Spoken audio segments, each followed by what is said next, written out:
देखो, ऑपरेशन सिंदूर एक माइलस्टोन है जो टेररिज्म के ख़िलाफ़ लड़ाई लड़ने के लिए एक गवर्नमेंट ऑफ इंडिया ने और इंडियन डिफेंस फोर्सेस ने एक बेंचमार्क सेट किया है जिसको क्रॉस करना बनता था।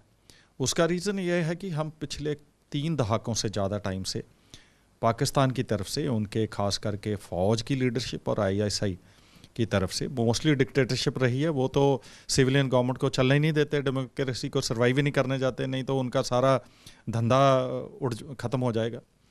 ये ज़रूरी था। और जो हिंदुस्तान की सरकार ने और इंडियन डिफेंस फोर्सेस ने ये सिंदूर ऑपरेशन किया, ये तो एक पूरी दुनिया में एग्जाम्पल बन गया कि अगर लड़ाई लड़नी है टेररिज्म के ख़िलाफ़ तो वेदर वो ठिकाने अक्रॉस दी बॉर्डर हैं जहाँ एलओसी हमारे जो स्पेसिफिक कंडीशन है उसके पार हैं, हमें डिस्ट्रॉय करने चाहिए।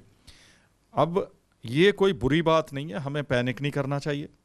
ख़ास करके मैं बॉर्डर स्टेट से हूँ पंजाब की, तो पंजाब का बॉर्डर अब उतना तो है नहीं आजकल के ड्रोन्स और मिसाइल्स के कारण कि वो 50 किलोमीटर जहाँ माझे वाला एरिया रह जाएगा। अब तो पूरा पंजाब ही एक बॉर्डर एरिया है और पंजाब, राजस्थान, जे.एंड.के सारे ये पूरी स्टेट्स ही बॉर्डर स्टेट्स बनती हैं और बॉर्डर एरिया ही माना जाना चाहिए। ख़ास करके अब जब ये एस्केलेट हो गया है operation to a full fledged war, इसको डिक्लेयर करो चाहे ना करो, लेकिन जब क्रॉस बॉर्डर फाइटर जेट्स, जहाँ मिसाइल्स, जहाँ और ड्रोन्स जाते हैं for attacking the military targets और सिविलियन टारगेट्स, दैट्स क्लियरली इसको हम वार कहेंगे। इसको हम ये अकेला ऑपरेशन वो अभी एक डिफ़ाइन करने के बोलने के लिए ठीक लग रहा है, लेकिन है ये हमारी वार ही। और हमें ये करना भी चाहिए कि हम एक बार इसको पाकिस्तान को सबक सिखाना चाहिए।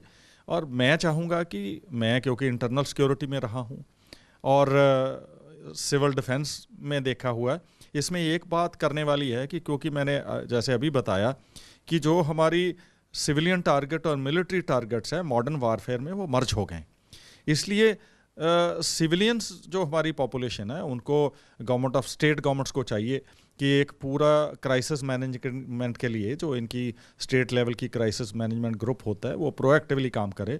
फिर डिस्ट्रिक्ट लेवल की ये कमेटीज़ होती हैं। हमने जो डिस्ट्रिक्ट्स हैं ABC कैटेगरी में डिवाइड किए होते हैं for reasons of civil defence, उसके हिसाब से पूरा तैयार रहना चाहिए।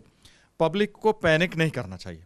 आपने देखा होगा कि पहली बार मैं कल सारी रात ऑलमोस्ट लाइव देख रहा था कि हिंदुस्तान का जो डिफेंस मैकेनिज़्म है फ़ौज का बड़ा इफ़ेक्टिव नज़र आया।